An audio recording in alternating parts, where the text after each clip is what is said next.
Good morning, everyone. আজি 10:30 মান বজাত নলবাৰীৰ পৰা নয়নমণি কলিতাই ফোন কৰিলে আৰু ক'লে যে তেওঁ হেনো ইউটিউবত আৰ্টিকল নম্বৰ 14 ৰ পৰা 18 লৈকে চাবলৈ পোৱা নাই। মই চেক কৰোঁতে গম পালোঁ যে হয় 13 পৰা 14 লৈকে সেই ভিডিঅ'টো হয়তো এপৰ পৰা ডাউনলোড কৰি ইয়াত আপলোড কৰা নাই হোৱা ইউটিউবত। সো সেইকাৰণে আমি 13 পৰা 18 নম্বৰ আৰ্টিকললৈকে এটা মই শৰ্ট ভিডিঅ' এটা বনাই দিছোঁ। যাতে এইটো মানে আপোনালোকে এড কৰি ল'ব বাকি কোৰ্স যেটো আমাৰ ফাৰ্স্ট অফ চলি আছে সো ফাৰ্স্ট অফ চাই আহিব সো 13 পৰা আপোনালোকে 18 নম্বৰ আৰ্টিকলটো ৰিসেন্টলি আপলোড হ'ব মানে আজি আপলোড হৈ যাব এই ভিডিঅ' সো আপোনালোকে যি এতিয়া ৰিসেন্ট এই ভিডিঅ' চাব তেওঁলোকে 1 নম্বৰ পৰা চাই আহিব চাইহে এই ভিডিঅ' চাব ঠিক আছে নে সো আমি আৰম্ভ কৰিছো আৰ্টিকল নম্বৰ 13 ৰ পৰা 13 নম্বৰ পঢ়িম মানে আমি ডাইৰেক্ট পাৰ্ট 3 টো আকৌ এবাৰ পঢ়াই ভাল হ'ব ঠিক আছে নে সো আমি চাই লম ইণ্ডিয়ান পলিটি পঢ়ি থকা হৈছে Indian polity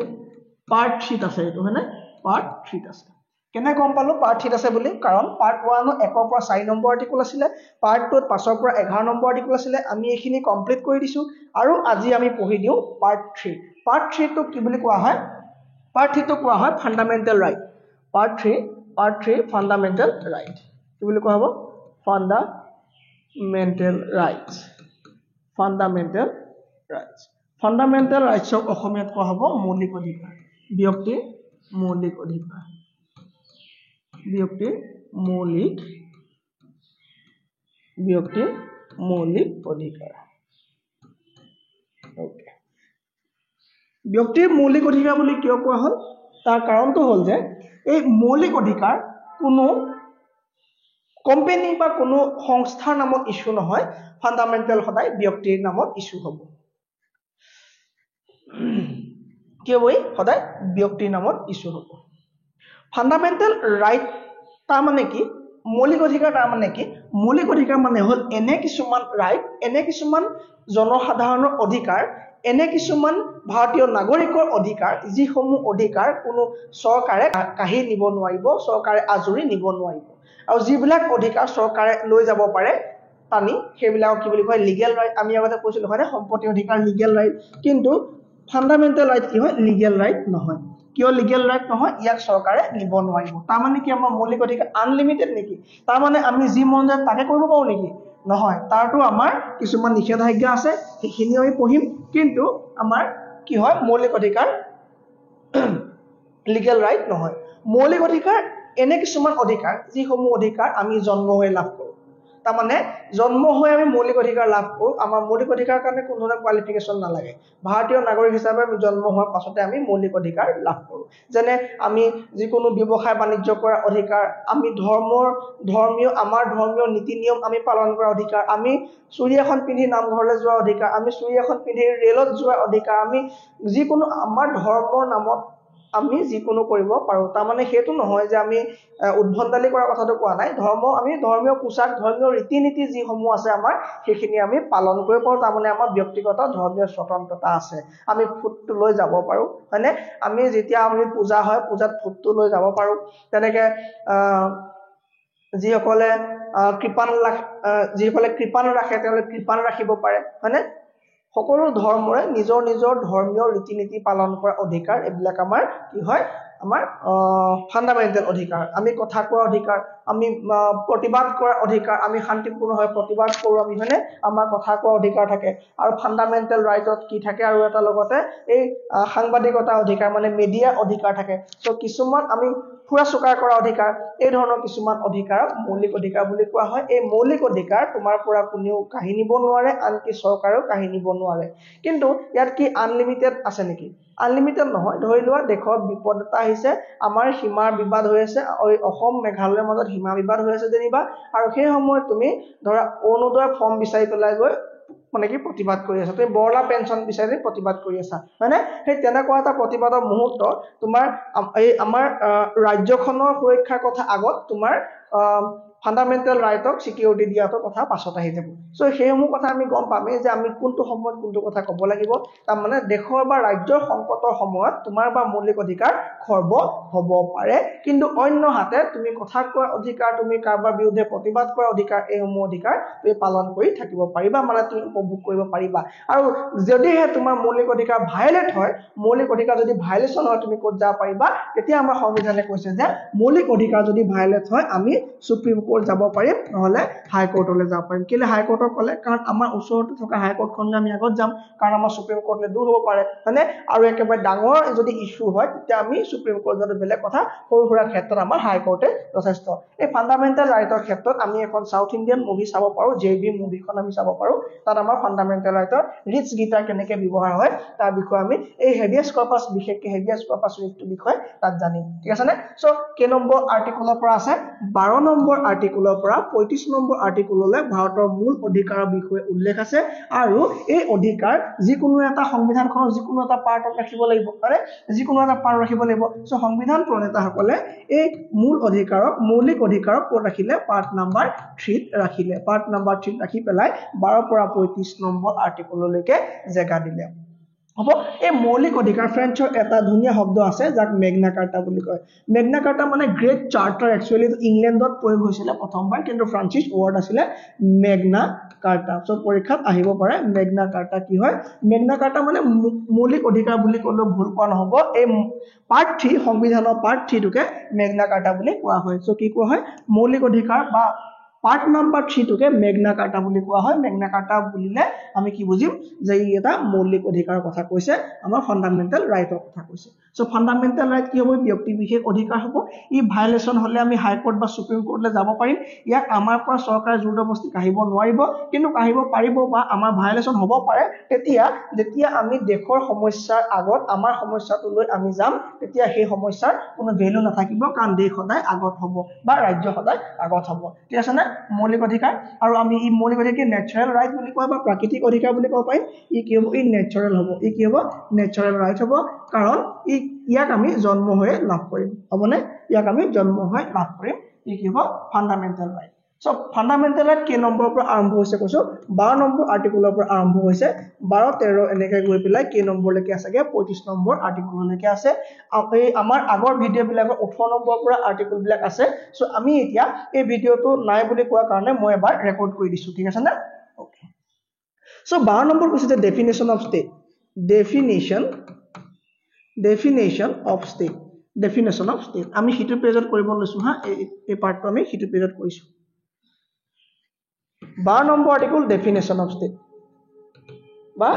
ৰাজ্যৰ সংজ্ঞা কি হ'ব ৰাজ্যৰ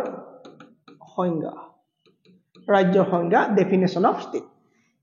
ডেফিনেশ্যন অফ ষ্টেট বুলি কিয় দিব লগা হ'ল আমাক ক'ব লগা হৈছে যে ৰাজ্য কি বস্তু হয়নে ৰাজ্য কি বস্তু আমাক ক'ব লগা হৈছে ষ্টেট কি বস্তু আমাক ক'ব লগা হৈছে ভুল বুজিব নালাগে যে আমি এই ষ্টেটে আমি থকা অসম অৰুণাচল মেঘালয় মিজোৰাম ষ্টেটৰ কথা কৈছে বুলি আমি ভুল বুজিব নালাগে সংবিধানত উল্লেখ আছে যে এই ষ্টেট মানে কোৱা হৈছে চেন্ট্ৰেল গভৰ্ণমেন্টৰ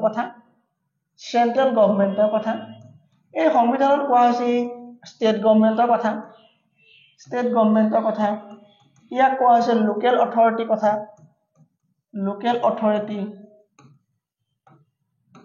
অথৰিটি কথা কৈছে লগতে ই কৈছে আদাৰ অথৰিটি কথা উল্লেখ কৰিছে আদাৰ অথৰিটি তাৰ মানে কি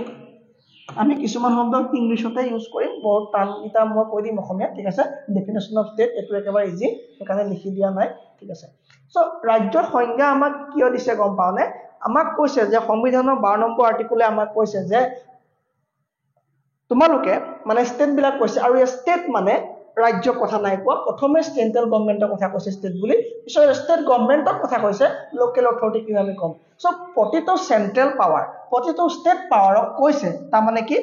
গভৰ্ণমেন্টক কৈছে যে তোমালোকে দেশৰ জনসাধাৰণৰ কাৰণে কিবা নীতি নিয়ম বনাবা ৰুল বনাবা মানে এই ৰুল বিলাক চকু দিবা তোমালোকে যাতে জনসাধাৰণৰ ফান্ডামেন্টাল ৰাইট ভায়োলেশন নহয় ঠিক আছে তাৰ মানে কি তোমালোকৰ ফান্ডামেন্টাল ৰাইটৰ বাবে বা তোমাৰ কিবা এটা কথাত বা তোমাৰ কিবা এটা কামত যাতে কোনো এজন ভাৰতীয় নাগৰিকৰ ফান্ডামেন্টাল ৰাইট ভাইলেট হ'ব নালাগিব ফান্ডামেন্টাল ৰাইট বিলাক কি আছিলে দেখো চাৰিফালে পুৰা মানে তুমি যি মন যায় তোমাৰ বিজনেস কৰা তুমি হেবুলিও গ্ৰেনেড AK47 ৰ দোকান দিব নোৱাৰিবা মানে তুমি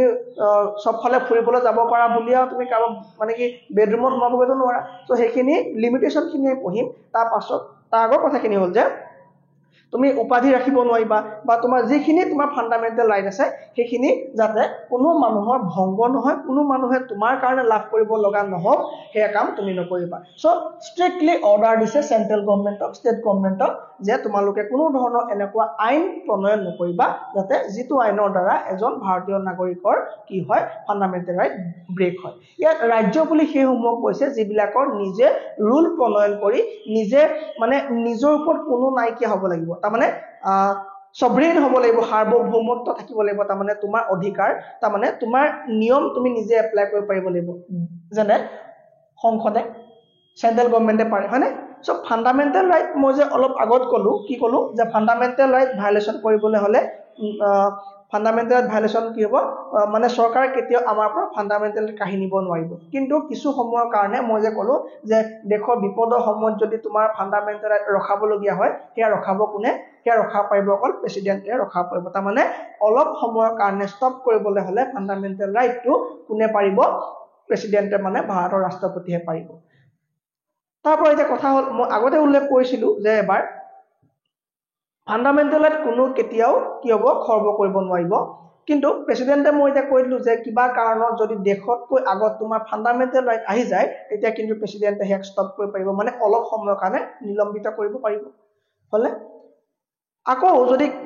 এই সংবিধানটো আমাৰ বহুত পুৰণা সংবিধান 1950 সংবিধান হয়নে তেতিয়া সংবিধান প্ৰণেতাসকলে উল্লেখ কৰিছে যদি কোনো ফান্ডামেন্টাল ৰাইটে যদি কোনো ব্যক্তি জীৱনত হস্তক্ষেপ কৰে তেতিয়া সেই ফান্ডামেন্টাল ৰাইটক সম্পূৰ্ণৰূপে নাইকিয়া কৰি দিব পৰা ক্ষমতা সংসদক প্ৰদান কৰি গৈছে তাৰ মানে সংসদ আমাৰ ৰাষ্ট্ৰপতিতকৈ ওপৰত কাৰণ সংসদৰ এটা ভাগহে ৰাষ্ট্ৰপতি সংসদত লোকসভা আৰু ৰাজ্যসভা আছে আমি পঢ়া আগৰ আৰ্টিকলখিনি লোকসভা ৰাজ্যসভা যেতিয়া আমি তুলনাত্মক অধ্যয়ন কৰিলো তেতিয়া আমি গম পাইছিলো যে মন্ত্ৰীমণ্ডলীৰ ওচৰত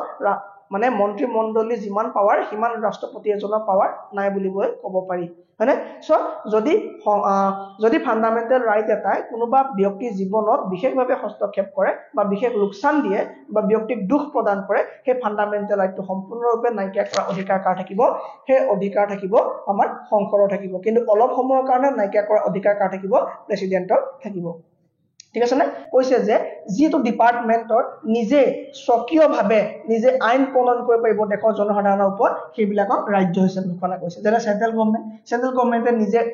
ৰুল বনাব পাৰে তেওঁলোকৰ মন গল পইচা চেঞ্জ কৰি দিলে মানে তেওঁলোকৰ হাতত কি আছে এটা পাৱাৰ আছে এটৰ্নি আছে তেওঁলোকে কি কৰিব পাৰে তেওঁলোকে ৰুল বনাব পাৰে ষ্টেট গভৰ্নমেন্টে ৰুল বনাব পাৰে ঘোষণা কৰি দিব যে কাইলৈৰ পৰা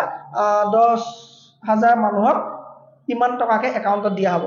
ৰুল বনাই দিব পাৰে মানে ৰুল দিব পাৰে সো যি ৰুল বনাব পাৰে তেওঁলোক কৈছে যে আপোনালোকে এনেকুৱা শাস্তিমূলক ব্যৱস্থা নলব যি সমূহৰ দ্বাৰা এখন ৰাজ্য বা এখন দেশৰ জনসাধাৰণৰ কি হয় ফান্ডামেন্টাল ৰাইট ব্ৰেক হয় লোকেল অথৰিটি মানে হ'ল আমাৰ পঞ্চায়ত লোকেল অথৰিটি মানে হ'ল আমাৰ পঞ্চায়ত সো তোমাৰ গাঁৱত যেতিয়া টয়লেটটো ভাগিব টয়লেট ৰিপেয়াৰিং কাৰণে তুমি যদি এপ্লাই কৰিবা বা তোমাৰ অৰুণোদয় ফৰ্ম নাই পোৱা তুমি ঘৰ নাই পোৱা তুমি পানী যোগানৰ আঁচনি তোমাৰ পানী কমকৈ পৰিছে মানে তোমাৰ বোলে পানী দিনটোত এগিলাস পানী হয়হে তুমি এই ৰিপৰ্টবোৰ যাবলৈ কি তুমি ষ্টেট গভৰ্নমেন্ট যাবা নেকি না তুমি সেন্ট্ৰেল বডি যাবা না তুমি এমএলএ লগ কৰিবা না তুমি প্ৰাইম মিনিষ্টাৰক লগ কৰিবা তুমি যে এইবিলাক লগ কৰিব নোৱাৰিবা সো সেই কাৰণে কামবিলাক ডিসেন্ট্ৰেলাইজ কৰি পেলাই পাৱাৰবিলাক ডিসেন্ট্ৰেলাইজ কৰি পেলাই তলতো কিছুমান বডি বনাই দিয়া হৈছে যাতে যিসমূহ বডিয়ে লোকেল পিপুলৰ সমস্যাবিলাক সমাধান কৰিব পাৰিব সো পঞ্চায়ত সিস্টেম এটা বনাই দিয়া হ'ল যাতে তেওঁ নিজৰ গাঁওখনৰ ওপৰত চকু ৰাখিব পাৰে গাঁৱৰ কিবা সমস্যাৰ ওপৰত তেওঁলোকে পঞ্চায়তলৈ যাব পাৰো ধৰি লোৱা আজি আমি পানী বিল নাই দিয়া কোনোবাই সো গাঁও পঞ্চায়তে কিবা এটা ৰুল বনাব পাৰে যে ফাইন এটা 200 টকা বা 100 টকা এক্সট্ৰাকে ফাইন এটা লগাব পাৰে কিন্তু তেওঁলোকে এইটো কাম কৰিব নোৱাৰে যে এই মানুহক পানী দিয়া বন্ধ আজিৰ পৰা সেইটো কৰিব নোৱাৰিব কাৰণ কি হেতু এটা ফান্ডামেন্টাল ৰাইট ভাইলেট হৈ যাব মানে সেই তেনেকুৱা ধৰণৰ কিছুমান কাম কৰিব নোৱাৰিব অৱশ্যে পানী পোৱাটো বা খাবলৈ পোৱাটো ফান্ডামেন্টাল ৰাইটত নপৰে মই এনে উদাহৰণ দিছো ঠিক আছে না আৰু আধা অথৰিটি সোমাব আমাৰ এপিডিসিএল সেৱা এপিডিসিএল সেৱা মানে AHSEC ৰেলৱে হয়নে এই ডিপাৰ্টমেণ্টবোৰ কি হ'ব এই ডিপাৰ্টমেণ্টবোৰ কি হয় এটা এটা বডি হয় যিকিটা বডি সাৰ্বভৌম তাৰ মানে এওঁলোকে নিজৰ মাজতে ৰুল প্ৰণয়ন কৰিব পাৰে তাৰ মানে ধৰা তুমি আজি কাৰেন্ট চুৰ কৰি লগাই আছা তোমাৰ তেওঁলোকৰ অথৰিটি পাৱাৰ আছে যে তোমাৰ আহি পেলাই কাৰেন্টটো কাটি থৈ যোৱা অথৰিটি আছে তেওঁলোকৰ কিয় তেওঁলোকৰ এটা পাৱাৰ আছে সাৰ্বভৌম স্বতন্ত্ৰ তেওঁলোকৰ নিজৰ ডিপাৰ্টমেণ্ট আছে নিজৰ এমপ্লয়ি আছে আৰু নিজে স্যালাৰি দিয়ে সকলো কাম নিজে কৰে হয়নে সেই তেনেকুৱা যিবিলাক ডিপাৰ্টমেণ্ট এইবিলাকক কি বুলি কোৱা হ'ব ষ্টেট বুলি কোৱা হ'ব তাৰ মানে এইবিলাকো এটা এটা ষ্টেট এই আমাৰ ষ্টেট সম্পৰ্কে কনসেপ্টটো ক্লিয়াৰ হ'ল নে ষ্টেট মানে আমি থকা ৰাজ্যবিলাকৰ কথা কোৱা নাই ষ্টেট মানে প্ৰতিটো ডিপাৰ্টমেণ্ট প্ৰতিটো বডি প্ৰতিটো অৰ্গানাইজেশ্যনক কোৱা হৈছে যি এটা এটা নিজে স্বতন্ত্ৰ যি নিজে সাৰ্বভৌম যি নিজে দেশৰ জনসাধাৰণৰ কাৰণে কিছুমান নিয়ম বনাব পাৰে ঠিক আছে নে সেইসমূহ ষ্টেট বুলি কোৱা হয় তাৰ মানে এপিডিচিএল এটা ষ্টেট মানে এটা ষ্টেট সেবা এটা ষ্টেট সেবা পৰীক্ষা মানে পৰীক্ষা কেতিয়া ল'ব তোমাৰ মোৰ মতে ল'ব নেকি নলয় তেওঁলোকৰ নিজৰ অথৰিটিয়ে ডিক্লেয়াৰ কৰিব যে আমুক তাৰিখৰ পৰা পৰীক্ষা হ'ব ASHCC ডিক্লেয়াৰ কৰিব ৰেলৱেৰ নিজৰ পুলিচ থাকে নিজৰ কোৰ্ট থাকে নিজৰ গোটেই সিস্টেম থাকে হয়নে তো ৰেলৱেৰ মাজতো আমাৰ কোনেও গৈ ইন্টাৰফেয়াৰ কৰিব নোৱাৰিব কাৰণ তেওঁলোকৰ এটা নিজৰ নিয়ম আছে ৰুল আছে তেওঁলোকৰ এথিক্স আছে সেইসমূহ এপ্লাই কৰি পেলাই তেওঁলোকৰ কি হ'ব অৰ্গানাইজেশ্যন বা তেওঁলোকৰ ডিপাৰ্টমেণ্ট চলিব সো ভাৰতীয় সংবিধানৰ 12 নম্বৰ আৰ্টিকল ষ্টেটৰ বিষয়ে উল্লেখ কৰি পেলাই আমাক জনাই দিছে যে তোমালোকে কোনো ধৰণৰ এনেকুৱা ৰুল নবনাবা তোমালোকৰ সাৰ্বভৌমত্ব দিয়া হ'ল বুলিয়ে যাতে দেশৰ জনসাধাৰণৰ কি ভাইলেট হয় দেশৰ জনসাধাৰণৰ যাতে ফান্ডামেন্টাল ৰাইট ভাইলেট হয় তেনেকুৱা কাম তোমালোকে নকৰিবা 12 নম্বৰ আৰ্টিকল হৈ গ'ল 13 নম্বৰ আৰ্টিকলে কৈছে যে Article 13 declares that all laws that are inconsistent with or in derogation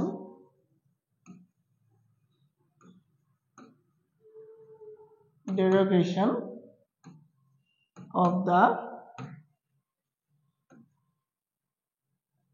fundamental rights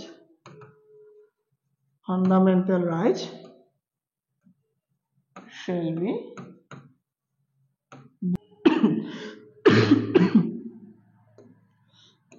তাৰ মানে কোৱা হৈছে যে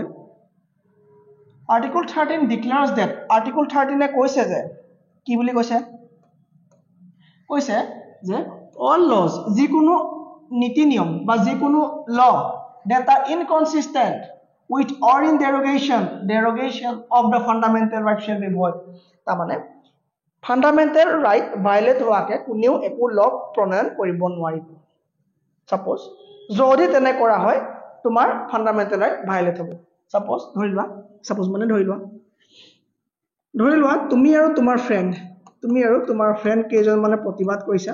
তোমালোকৰ প্ৰতিবাদৰ বিষয়টো হ'ল যে এবাৰ ভ্যালেন্টাইন ডে আৰু সৰস্বতী পূজা সেপাৰেট কৰি দিব লাগে আমাৰ দুই দিনা একেলগে পৰাৰ কাৰণে আমাৰ অসুবিধা হৈছে সো এই দুটা দিন সেপাৰেট কৰিবৰ কাৰণে তোমালোকে যেনিবা প্ৰতিবাদ কৰি আছা ৰাস্তা ঠিক আছে নে প্ৰতিবাদ কৰি তোমালোকে ৰাস্তা ব্লক কৰি দিছা এইফালৰ পৰা এখন গাড়ীত আহি আছে পেশেন্ট গাড়ীবোৰ ধুনীয়া কৰে কোনফালে যাব ওকে গাড়ীখন এইফাল আহি আছে মই দেখাই দিছো গাড়ীখন এইফালে আহিব সো তোমালোকে প্ৰটেষ্ট কৰি আছা তোমালোকে ৰাস্তা ব্লক কৰি প্ৰটেষ্ট কৰি আছা আৰু গাড়ীখনত পেশেন্ট আহি আছে গাড়ীখন এইফালে যাব লাগে সো তোমালোকৰ কাৰণে যেতিয়া গাড়ীখন যাব নোৱাৰিব এই গাড়ীখনৰ ফান্ডামেন্টাল ৰাইট আছে না গাড়ীখনটো ফান্ডামেন্টাল ৰাইট আছে যে কি আছে ফান্ডামেন্টাল ৰাইট যে দেশৰ সকলো ফালে ফুৰাৰ অধিকাৰ আছে মূল অধিকাৰ চাৰিওফালে ঘূৰাৰ অধিকাৰ আছে মানে তোমালোকৰ কম নহয় তোমালোকৰ অধিকাৰ আছে আমি তোমালোকে প্ৰটেষ্ট কৰা তোমালোকৰ অধিকাৰ আছে তোমালোকে ভুল কাম কৰা নাই তেও ভুল কাম কৰা নাই কিন্তু এই গাড়ীখন এইখিটাই ৰৈ দিব লগা হ'ল কাৰণ তোমালোকে পথ অৱৰোধ কৰি ৰাখিছা সো এটা কথা হ'ল যে আৰ্টিকল 13 এ আমাক আপকে ক'ব খুজিছে যে তোমাৰ অধিকাৰৰ কাৰণে যদি বেলেগৰ ফান্ডামেন্টাল ৰাইট যদি ভায়োলেট হয় তোমাৰ অধিকাৰ বা তোমাৰ আইন বা তোমাৰ নিয়ম ভংগ কৰি দিয়া হ'ব তাৰ মানে তুমি সেই অধিকাৰ মানে উপভোগ কৰিবলৈ নাপাবা সেই কাৰণে কিছুমান আমাৰ ফিল বনাই দিয়া হয় যাতে ৰাস্তাত তুমি এইবিলাক কাম নকৰা তুমি সেপাৰেট কে কৰা এইবিলাক কাম তোমাক এই ৰাস্তাটোৰ পৰা আঁতৰাই দিয়া হয় যাতে গাড়ীখন যাবলৈ তুমি দিয়া তুমি যাতে এইবিলাক ৰাস্তাত তুমি প্ৰতিবাদ নকৰা তুমি যিকোনোখন ফিল্ডত বহি পেলাই প্ৰতিবাদ কৰা ঠিক আছে নে সো আৰ্টিকল 13 এ কৈছে যে তোমাৰ আইন বা তোমাৰ নিয়মে বা যিকোনো নিয়মে যদি কাৰোবাৰ ফান্ডামেন্টাল ৰাইট যদি ভায়োলেট কৰিবলৈ হয় সো তোমাৰ সেই নিয়ম বা সেই অধিকাৰ ভংগ কৰি দিয়া হ'ব তাৰ মানে যদি আমি আকৌ এবাৰ এটা উদাহৰণেৰে বুজো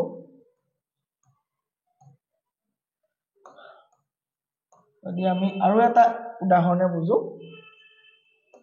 দেশ আমাৰ কেতিয়া স্বাধীন হৈছিল 1947 তেতিয়া আমাৰ সংবিধান আছিল জানো সংবিধান আমাৰ নাছিলে সংবিধান আমাৰ 1946 পৰা সংবিধান বনাৰ কাম আৰম্ভ হৈছিল 1950 জানুৱাৰীত আমাৰ সংবিধান কমপ্লিট হৈছিল হয় না সো সংবিধান আমাৰ 1950 ৰেডি হৈছে সো সংবিধান ৰেডি হোৱাৰ আগৰ পৰাটো আমাৰ দেশত কিছুমান আইন চলি আছে আৰু সংবিধান বনাৰ পাছতো বহুত এমেন্ডমেন্ট হৈছে হয় না তেতিয়া আমাৰ আৰ্টিকল 13 এ ক'ব কৈছে যে সংবিধানখন বনা আগতো যদি কিবা এনেকুৱা ল আছে সেইখিনিও থাকিব দেখত যেতিয়ালৈকে সেই লখিনিয়ে কোনো জনসাধাৰণৰ ফান্ডামেন্টাল ৰাইট ভায়োলেট নকৰিব তাৰ মানে আমাৰ 61 ৰ যিবোৰ আইপিসি আছে হয়নে যিবোৰ আইপিসি আমাৰ আছে এক্ট আছে 61 ৰ যেটো এক্ট আছে 61 ৰ যেটো আইপিসি আছে সেইখিনিও এতিয়াও চলি আছে আমাৰ হয়নে কাৰণ কি ভায়োলেট নাই কৰা 1950 পাছত আমাৰ এতিয়া আমাৰ 2002 টো আমাৰ কি হয় আমাৰ মৌলিক আমাৰ সংবিধান কি হয় সংশোধন হৈছে আমাৰ 86 ত তেনেকৈ আমাৰ সংবিধান সংশোধনী হৈ গৈ আছে তো সংশোধনী হোৱাৰ আইন বিলাকতো যদি হে কেনেবাকে ব্যক্তি মৌলিক অধিকাৰ খৰ্ব হৈছে তাকো বাতিল কৰা হ'ব তাৰ মানে সংবিধানে স্পষ্ট কৰি দিছে যে কোনো এনেকুৱা ল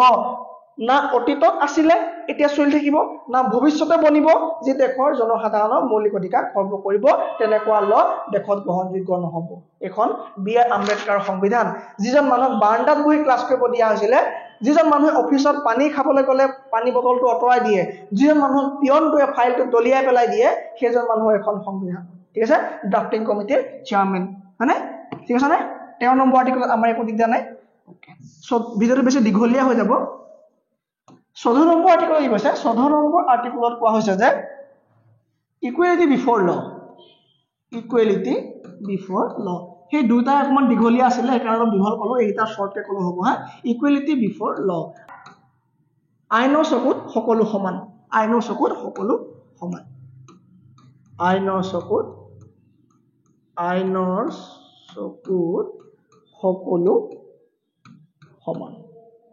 এই কনসেপ্টটো আহিছিল আমাৰ ইউকে সংবিধানৰ পৰা ইউকেত এটো সম্পূৰ্ণ ফলো কৰা হয় আইনৰ চকুত সকলো সমান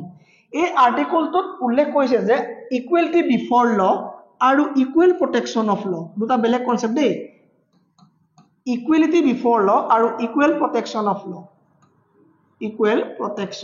ল এটো আমেৰিকাত ফলো হয় ইকুৱেল প্ৰটেকচন অফ ল এভি দেশী নামৰ এজন মানুহে এই কনসেপ্টটো প্ৰথমবাৰ কাৰণে তেওঁ এটো এটা প্ৰিন্সিপাল আছিল তেওঁ দিছিলে এটো সিদ্ধান্ত তেওঁ দিছিলে ঠিক আছে না so equal protection of law কোৰ হয় এই ইকুৱেল প্ৰটেকচন ল কোৰ হয় ইউএসএ আছে আৰু এটো কৰিছে ইউকে আছে সো আৰ্টিকল 14 ৰ আন্ডাৰত আমি এই দুটা কনসেপ্ট পঢ়িব লাগিব এটা হ'ল আইনৰ চকুত সকলো সমান আৰু এটা হ'ল আইনৰ সমান সংৰক্ষণ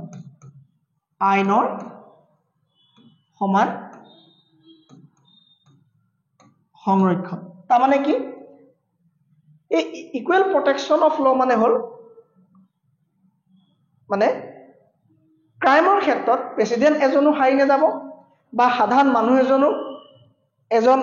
চকীদাৰো হওক বা এজন পুলিশ অফিচাৰে হওক যিকোনো মানুহ হওক আইনৰ চকুত তেওঁ সমান শাস্তি পাব তেওঁ যি কৈছে সমান শাস্তি পাব সেইকাৰণে কোৰ্টত ন্যায় দেৱী থাকে আমাৰ ন্যায় দেৱীয়ে কাপোৰ চকুত বান্ধি থোৱা থাকে তেওঁ গম নাপাও যে তুমি দুখী নে নিৰ্দোষী যেটো প্ৰমাণ হৈ গৈছে তুমি যদি দুখী তুমি শাস্তি পাবাই তুমি কোন হয় তুমি কাৰ ঘৰৰ লৰা তুমি কোন তোমাৰ পাপাই কি কয় সেইবোৰ কোনো দৰকাৰ নাই মুঠৰ তুমি শাস্তি পাবাই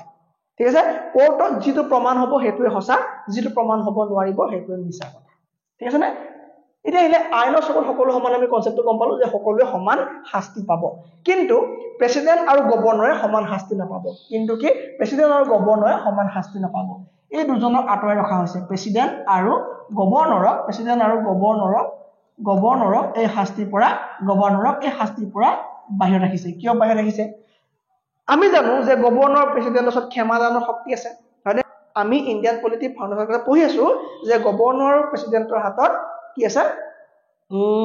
ক্ষমাদানৰ শক্তি আছে ধৰিলো আজি কিবা কেছ এটাত ৰাষ্ট্ৰপতিক তুমি শাস্তি দিলা আৰু ৰাষ্ট্ৰপতিয়ে লগে লগে ক'ব ঠিক আছে মই শাস্তি গ্ৰহণ কৰিছো দিয়া ফাইল দিয়া কাগজ ল'ব মই শ্ৰী শ্ৰী শ্ৰী আমুকে মোৰ নামত থকা 5 বছৰ জেল 6 মাহ ফাঁসি যিটো কেছ আছে এই কেছটো মই সম্পূৰ্ণ মাফি বা সম্পূৰ্ণ ক্ষমাদান পাৰ্ডনিং পাৱাৰ এপ্লাই কৰি পেলাই মই এইটো ক্ষমা কৰি দিছো সংবিধান প্ৰণেতাসকলে ভাবিলে যিহেতু তেওঁলোকৰ ওপৰত একো শাস্তিমূলক ব্যৱস্থা দি লাভেই নাই কাৰণ তেওঁলোকৰ ওচৰত ক্ষমতানৰ শক্তি আছে সেইকাৰণে ভাবিলে যে এওঁলোকক আঁতৰাই ৰখাই ভাল সো গভৰ্ণৰ আৰু প্ৰেসিডেন্টক ইকুৱেলিটি বিফৰ ল পৰা আঁতৰাই ৰখা তাৰ মানে কোনো ধৰণৰ ক্ৰিমিনেল প্ৰসিডিং বা ক্ৰিমিনেল কেছ তুমি গভৰ্ণৰ প্ৰেসিডেন্টৰ এগেইনষ্টত চলাব নোৱাৰিবা কিন্তু সিভিল কেছ বা এইবিলাক ফৌজদাৰী যিবিলাক কেছ ফাইন 200 ফাইন লগা কেছবিলাক পাৰি কিন্তু কি হ'ব মেইনলি যিবিলাক ক্ৰিমিনেল কেছ তুমি প্ৰেসিডেন্ট আৰু গভৰ্ণৰৰ নামত কোনো ধৰণৰ কেছ ৰেজিষ্টাৰ কৰিব নোৱাৰিবা তাৰ মানে প্ৰেসিডেন্টে আজি মাৰ্ডাৰ কৰি দিলেও তেওঁৰ ওপৰত কেছ এটা নহব সেই কথাটো চিন্তা কৰি পেলাই ভাৰতীয় সংবিধান প্ৰণেতাসকলে বহুত চিন্তা কৰিব লগা হ'ল কাৰণ তেওঁলোকে ভাবিলে যে এজন মানুহক আমি ইমানখিনি কেনেকৈ ৰেহাই দিয়া যাওঁ এইটো এটা বেয়া কথা হৈছে তেওঁতো যিটো কৰিব পাৰে তেতিয়া এটা তেওঁলোকৰ মনলৈ এটা সমাধান আহিলে সমাধানটো হ'ল এইটোৱে যে ৰাষ্ট্ৰপতি বা গভৰ্ণৰ হৈ থকালৈকে তেওঁলোকৰ নামত কোনো ধৰণৰ ক্ৰিমিনেল কেছ লগাব নোৱাৰিব যেতিয়া তেওঁলোকৰ ৰেজিগনেশ্যন হ'ব বা যেতিয়া তেওঁলোকৰ কাৰ্যকাল 3 ইয়াৰ খতম হ'ব তাৰ পাছতে তেওঁলোকক এৰেষ্ট বা সেই কাৰ্য বা সেই কেছটোৰ কাৰণে আকৌ কেছটো আৰম্ভ হ'ব ঠিক আছে নে তাৰ মানে তেওঁলোকো হাৰি যোৱা নাই তেওঁলোকৰ এটা সৰ্বোচ্চ পদৰ সন্মানাৰ্থে এইটো সহায় বা এইখিনি সুবিধা বা এইখিনি সন্মান দিয়া হৈছে যে তেওঁলোকে যেতিয়ালৈকে চকিত থাকিব যেতিয়ালৈকে দেশৰ সৰ্বোচ্চ পদত থাকিব ৰাজ্যৰ সৰ্বোচ্চ পদত থাকিব তেতিয়ালৈকে তেওঁৰ ওপৰত কোনো ধৰণৰ ক্ৰিমিনেল কেছ নচলিব আমি বুজি পাইছো নে ওকে তাৰ বাহিৰে এই আমাৰ দেখত এই ইকুৱেল প্ৰটেকচন অফ লটো প্ৰায় আমাৰ 70% ফলো হয় প্ৰায় 70% ফলো হয় আৰু এইটো 30% প্ৰায় ফলো হয় ঠিক আছে এইটো কি হয় আইনৰ চকুত সকলো সমান আৰু আমাৰ এইটো আমি অলপ বুজিবলৈ কনসেপ্ট এইটো হ'ল যে equal protection of law 14 number আৰ্টিকুলে directly এইটো কথা নকয় 14 নম্বৰ আৰ্টিকুলে কয় যে কোনো মানুহে equal protection of law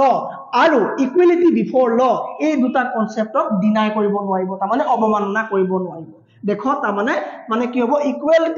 equality থাকিব লাগিব সমান ন্যায় হ'বই লাগিব ধৰি লোৱা তুমি এটা 10 বছৰীয়া ল'ৰা তুমি এটা 10 বছৰীয়া ল'ৰা মই এটা 20 বছৰীয়া ল'ৰা মই এটা 20 বছৰীয়া ল'ৰা তোমাৰ কিবা কথাত তোমাৰ 10 টকা খৰচ হয় তুমি ধৰা আমি দুটা সাৰ্কাস চাবলৈ গলো বা কিবা ফুৰিব গলো বা আমি ৰংঘৰ কাৰেংঘৰ চাবলৈ গলো তুমি 10 বছৰ হোৱাৰ কাৰণে তোমাৰ আধা টিকেটৰ পইচা লৈছে আৰু মোৰ 20 বছৰ হোৱাৰ কাৰণে মোৰ ফুল টিকেট মোৰ 100 টকা লৈছে তোমাৰ যেনিবা 50 টকা লৈছে তুমি যদি ক'ব পাৰিবা কে গৈ পেলাই যে কি কথা হ'ল আকৌবিলাক দেখৰ আমাৰ সকলো সমান লিখা আছে তাৰ পাছতো তেওঁ ভাৰতীয় নাগৰিক মই ভাৰতীয় মই অসমৰ বাসিন্দা তুমি অসমৰ বাসিন্দা তাৰ পাছতো কিয় মোৰ পৰা 100 টকা তেওঁৰ পৰা 50 টকা লৈ পেলাই তুমি কি ইকুৱেলিটি দেখুৱালা তুমি ক'ব পাৰিবা কিন্তু এই কাৰণে ক'ব নোৱাৰা কিয় কাৰণ ইকুৱেল প্ৰটেকচন অফ ল আইনৰ সমান সংৰক্ষণ দেশখনৰ কিছুমান ভাৰসাম্যতা নিৰ্ণয় কৰিবৰ কাৰণে ভাৰসাম্যতা বজাই ৰাখিবৰ কাৰণে কিছুমান এনেকুৱা ব্যৱস্থা লোৱা যিবিলাক পজিটিভ ক্ষেত্ৰত ল'ব পাৰি নিগেটিভ ক্ষেত্ৰত ল'ব নোৱাৰি বেয়া ক্ষেত্ৰত নহয় এটো ভালৰ ক্ষেত্ৰত যাতে এই ল'ৰাটো মানে সৰু ল'ৰাটো কম বয়স কম পইচা লৈ পেলাই আমি পাৰো যেনেকৈ ধৰা আৰ্মি বা কিবা হেভি কামত আগতে কি আছিল আমাৰ এই মহিলাসকলক বেছি হেভি কামত লগোৱা নহৈছিল বহুত গধুৰ কামবিলাকত লগোৱা নহৈছিল কিন্তু আমাৰ পুৰুষবিলাক লগোৱা হৈছিল এটা কথাটো হ'ল যে তেওঁলোকে ক'ব পাৰে যে কিয় আমাৰ সমান ব্যৱস্থা থকা পাছতো কিয় আমাক এইটো কামত আগবঢ়াব নাই দিয়া সো কথাটো হ'ল যে তোমালোকক দিয়ে আগবঢ়াবলৈ কিন্তু কিছুমান পজিটিভ ডিসক্ৰিমিনেশন কৰিছে তাৰ মানে পজিটিভ ক্ষেত্ৰত তোমালোকক ভালৰ কাৰণে কিছুমান সুবিধা দিয়া হৈছে ধৰি লোৱা আজি ল'ৰা এটা ছোৱালীজনী পলুৱাই লৈ গ'ল তুমি ধৰা আজি ছোৱালীজনী পলুৱাই লৈ গ'লা তোমাক ধৰি পেলাই তোমাক যেতিয়া থানালৈ আনিব এতিয়া এই ছোৱালীজনীৰ শাস্তি বেছি হ'ব তোমাৰ শাস্তি বেছি হ'ব অবিয়াসলি তোমাৰ শাস্তি বেছি হ'ব কিন্তু ছোৱালী আৰু ল'ৰা তোমাৰ যেনিবা সেম বয়স তাৰ পাছত তেওঁ বাচি যাব কেলে কাৰণ তেওঁকো যদি শাস্তি এটা দি দিয়া হয় দেশখনৰ ভাৰসাম্যতা অকমান বেয়া হ'ব চাবাচোন আমাৰ দেশত আজিলৈকে কোনো মহিলাৰ ফাঁসি হোৱাই নাই কোনো মহিলা আমাৰ আজিলৈকে দেশত ফাঁসি হোৱাই নাই কিয় কিছুমান ৰক্ষা সন্মানাৰ্থে বা কিছুমান দেশৰ ভাৰসাম্যতা ন্যায় ব্যৱস্থা ৰাখিবৰ কাৰণে এই আমাৰ এইটো আমাৰ এপ্লাই কৰা হয় ঠিক আছে নে ধৰি লোৱা তুমি এটা 5 বছৰীয়া ল'ৰা তোমাৰ আৰু ধৰি লোৱা মই তুমি 5 বছৰীয়া ল'ৰা মই 20 বছৰীয়া ল'ৰা আকৌ এটা এক্সাম্পল লৈছো দুইটা আমি একে স্কুলত পঢ়ো ঠিক আছে সবে ইউনিফৰ্ম পিন্ধি আহিব লাগিব ৰঙা কালাৰ পেন্ট পিন্ধি আহিব লাগিব যিটো পেন্ট তোমাৰ মোৰ কাৰণে সমান দীঘল যদি দি দিয়ে যে লেন্থটো সমান হ'ব লাগিব দুইটাৰে ঠিক আছে না 6 ফিট হ'ব লাগিব দুইটাৰে হয়নে বা 5 ফিট হ'ব লাগিব দুইটাৰে তেতিয়া কি হ'ব বা 5 বছৰীয়া ল'ৰাটোৰ কাৰণে জাস্টিসিয়েবল হ'বনে এই 6 ফুট দীঘল পেন্টটো তেওঁৰ কাৰণে হ'বনে নহ'ব সো তাৰমানে কি হ'ব ইয়াক ছুটি কৰিব লাগিব অলপ তাৰমানে এওঁৰ কাৰণে মিলাই দিব লাগিব সো এই মিলাই দিয়াটোৱে হ'ল কি বুলি কোৱা হ'ব ইকুৱেল প্ৰটেকশ্যন অফ ল তাৰমানে দেশৰ ভাৰসাম্যতা ন্যায় ব্যৱস্থা অক্ষুণ্ণ ৰাখি দেশ এখনৰ কোনো যাতে বিশৃংখলতা সৃষ্টি নহয় সেই কাৰণে কিছুমান সন্মান ৰক্ষা কৰিবৰ কাৰণে দেশত কি হয় ইকুৱেল প্ৰটেকশ্যন অফ ল আমাৰ আছে so 14 number article complete 15 number article কি কৈছা ডিসক্ৰিমিনেশন ডিসক্ৰিমিনেশন মানে भेदभाव জাতি ধৰ্ম লিংগ জন্মস্থান জাতি লিংগ ধৰ্ম জন্মস্থান এইটা ওপৰত তুমি বেছ কৰি পেলাই কাম কৰিব নোৱাৰিবা भेदभाव কৰিব নোৱাৰিবা তুমি হৌ জাতি মানুহ তুমি তল জাতি মানুহ এইবিলাক তুমি ডিসক্রিমিনেট কৰিব নোৱাৰিবা তুমি লৰা ইয়াত আহি পাৰিব ছোৱালী নোৱাৰিব তুমি নোৱাৰিবা ধৰ্ম মানুহ আহি পাৰিব হিন্দু পাৰিব আৰু মুছলমান আহিব নোৱাৰিব তুমি ক'ব নোৱাৰিবা ঠিক আছে না তুমি জন্মস্থান বলে বহুত ভিতৰৰ কাৰণ জন্ম তাৰ সেই কাৰণে তুমি তাক কিবা এটা অনুষ্ঠানত তুমি প্ৰৱেশত বাধা দিব নোৱাৰিবা সো भेदभाव ৰাখিব নোৱাৰিবা দেখত আগতে বহুত भेदभाव আছিল জাতি ধৰ্মক লৈ বহুত भेदभाव আছিল তল জাতি মানুহ আগতে কি জানা তেওঁলোকে যদি খুচকাই যায় ৰাস্তাত ভৰি স্টাম্পটো যেতিয়া পৰি যাব ন হেতু মুহাৰিবলৈ পিছত বস্তা বান্ধি লৈ যাব লাগিব তেওঁলোকে ঠিক আছে না তেনেকুৱা এটা বহুত বেয়া সিস্টেম এটা আমাৰ পাহাই গল ডিসক্ৰিমিনেশনৰ নামত বহুত কি টৰ্চাৰ বহুত তলৰ কাষ্টৰ মানুহে সহ্য কৰিব লগা হ'ল তেওঁলোকে যেতিয়া পুখুৰী পানী যিটো দলিত মানুহ আছিল সেই দলিত মানুহবিলাকে পুখুৰীৰ পৰা সমুদ্ৰ পুখুৰীৰ পৰা পানী উঠাব নোৱাৰিছিল তেতিয়া উপজাতি মানুহে পিটিছিল কাজিয়া হৈছিল হয়নে আৰু গান্ধীজীয়ে তেওঁলোকক কি বুলি কৈছিল চাইল্ডস অফ গড বা হৰিজন বুলি কৈছিল মানে ভগৱানৰ সন্তান বুলি তেওঁলোকক আখ্যা দিছিল সো 15 নম্বৰ আৰ্টিকলৰ মতে কি জাতি ধৰ্ম লিংগ জন্মস্থান সম্পৰ্কে একো भेदभाव কৰিব নোৱাৰিবা ইয়াতে আমাৰ এটা কথা আহি যাব আমাৰ ৰিজাৰ্ভেশন যে ৰিজাৰ্ভেশন কেলে আহে হয়নে ৰিজাৰ্ভেশন যদি দিয়ে তেতিয়াহলে भेदभाव হ'ল নে নহল কেতিয়াও ৰিজাৰ্ভেশন ধৰ্ম ভিত্তি নিদিয়ে জাতি ভিত্তি দিয়ে কিয় দিব জাতি ভিত্তি ইউটো কি হয় ইউটো भेदभाव কৰিব নোৱাৰা বিপক্ষত পৰি আছে নোৱাৰিব সো কিয় মই কৈছো যে ডিসক্ৰিমিনেশন পজিটিভ ক্ষেত্ৰত পাৰিব ভালৰ কাৰণে ডিসক্ৰিমিনেট কৰিব পাৰিব নেগেটিভ ক্ষেত্ৰত নোৱাৰিব কিয় সংৰক্ষণ দিয়া হয় কিয় দিয়া হয় ৰিজাৰ্ভেশন আমি গম পোৱা নাই সংৰক্ষণ বা ৰিজাৰ্ভেশন দিয়া কাৰণটো হ'ল যাতে কিছুমান মানুহ বহুত উন্নত হৈ গ'ল কিছুমান বহুত পিছ পৰি আছে আৰু কিছুমান আন্ডাৰ ডেভেলপ তেওঁলোকেতো পোহৰ দেখাই নাই হয়নে কিছুমান গৈ আছে এই গৈ থোৱাখিনি যাবলৈ দিয়া তোমালোক বাধা নাই দিয়া তোমালোকৰ ইয়াত আমি এটা লিমিটেশন নাই দিয়া যে তুমি ইয়াৰ পৰা যাব নোৱাৰা বুলি লিমিটেশন নাই দিয়া কিন্তু যিখিনি পিছ পৰি আছে তেওঁলোককটো অকমান উঠাই দিয়া কিবা এটা দি পেলাই হয়নে অকমান তেওঁলোক দাঙি দিছে জাস্ট তেওঁলোক কৈছে দাঙি দিছে যে তোমালোক অকমান তেওঁলোকৰ সমান হোৱাচোন দাঙি দিছে জাস্ট এই সংৰক্ষণ কি হ'ব ডিসক্ৰিমিনেট কৰিছে কি পজিটিভ ক্ষেত্ৰত ডিসক্ৰিমিনেট কৰিছে কোনো भेदभाव কোনো নেগেটিভ ক্ষেত্ৰত মানে নকাৰাত্মক বা নহয় বুজো মানে নো মিন্স অফ নাই হোৱা পজিটিভ ভালৰ কাৰণে যেতিয়া भेदभाव হ'ব হেতু কৰিব পৰা যাব বেয়া ক্ষেত্ৰত भेदभाव নহব কি হৈছে সংৰক্ষণ মানে কি ৰিজাৰ্ভেশন কি হ'ব ভালৰ ক্ষেত্ৰত পুশ কৰিছে তোমাক একো বাধা দিয়া নাই মাত্ৰ পিছপৰাখিনিকে অলপ সহায় কৰি ওপৰলৈ উঠাই দিছে সো কি হ'ব এই ৰিজাৰ্ভেশনক লৈ যদি তোমালোকে আৰু কোনো ধৰণৰ কন্ট্ৰভাৰ্সি নকৰা কাৰণ এটো কি भेदभाव মানে কি পজিটিভ ক্ষেত্ৰত হ'ব নেগেটিভ ক্ষেত্ৰত নহব নেক্সট ওয়ান 16 নম্বৰ আৰ্টিকল মতে ইকুৱেল অপৰচুনিটি মানে সমান নিয়োগৰ ক্ষেত্ৰত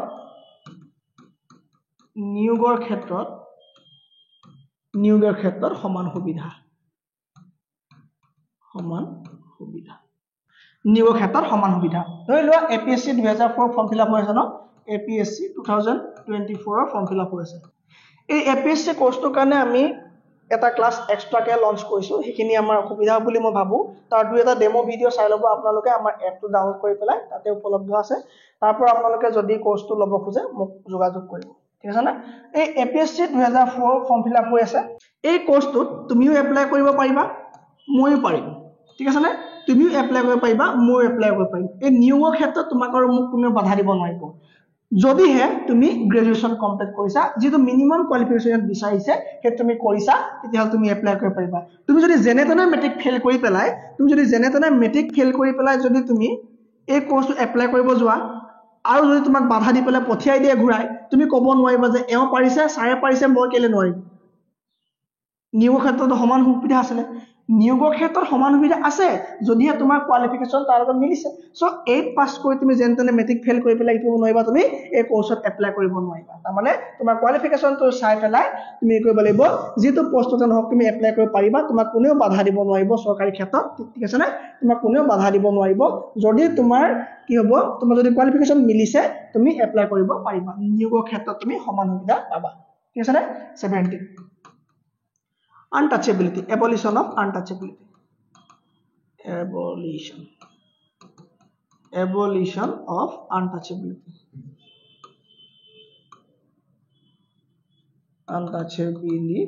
মানে কি মানে অস্পৃশ্যতা বৰ্জন মই ক্লাছটো অলপ খৰধ কৰিছো কাৰণ বেল মাৰিলে এতিয়া স্কুল ছুটি হোৱাৰ লগে লগে মানে আমাৰ কোচিং ষ্টাৰ্ট হৈ যাব যে এই এবলিশন অফ আনটাচেবিলিটি কি হ'ব অস্পৃশ্যতা বৰ্জন তাৰ মানে কি হ'ব অস্পৃশ্যতা বৰ্জন মানে তুমি কাকো কি কৰিব নোৱাৰিবা নসু বুলি ক'ব না মানে অস্পৃশ্য বুলি ক'ব নোৱাৰিবা তুমি চুব নোৱাৰা তলজাতি মানুহ তুমি চুব নোৱাৰা তেওঁলোকৰ এটা মানে জাতি ভিত্তিত তুমি কোনো মানুহক কোনো কাৰণে অস্পৃশ্য বুলি ক'ব নোৱাৰিবা ঠিক আছে না এবলিশন অফ আনটাচেবিলিটি যিকোনো কথা তুমি তেওঁলোক অস্পৃশ্য বুলি ক'ব নোৱাৰিবা বেমাৰৰ বাদ দি নহলে আকৌ তুমি ক'বা না ছাৰ এইটো নকলে কৰোনা যেতিয়া আমাৰ হৈছিল তাক আমি মানে অস্পৃশ্য কৰিছো যদি তুমি আঁতৰি দিয়া মোৰ ঘৰত মুছল নাহিবা তুমি লুকাই থাকা তুমি ঘৰত সোমাই থাকা চালে থাকা তুমি মুছল নাহিবা মই তোমাক চুব নোৱাৰো এই বেমাৰৰ ক্ষেত্ৰ বাদ দি পেলাই তুমি যিকোনো কথাত কি ক'ব নোৱাৰিবা তুমি কাকো অস্পৃশ্যতা বুলি ক'ব নোৱাৰিবা মানে অস্পৃশ্য বুলি ক'ব নোৱাৰিবা নাম্বাৰ 18 টো চোৱা নাম্বাৰ 18 কি এবলিশন অফ টাইটেল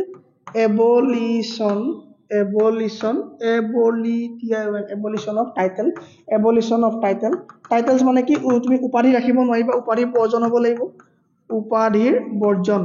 উপাধিৰ বৰ্জন তুমি কোন ধৰণৰ ৰজা মহাৰাজা শ্বেনশাহ যমৰাজ এইবিলাক উপাধি নিজৰ আগত নামৰ আগত লিখিব নোৱাৰিবা বা নামৰ লগত তুমি ইউজ কৰিব নোৱাৰিবা কিন্তু পুলিচ এডুকেশ্যন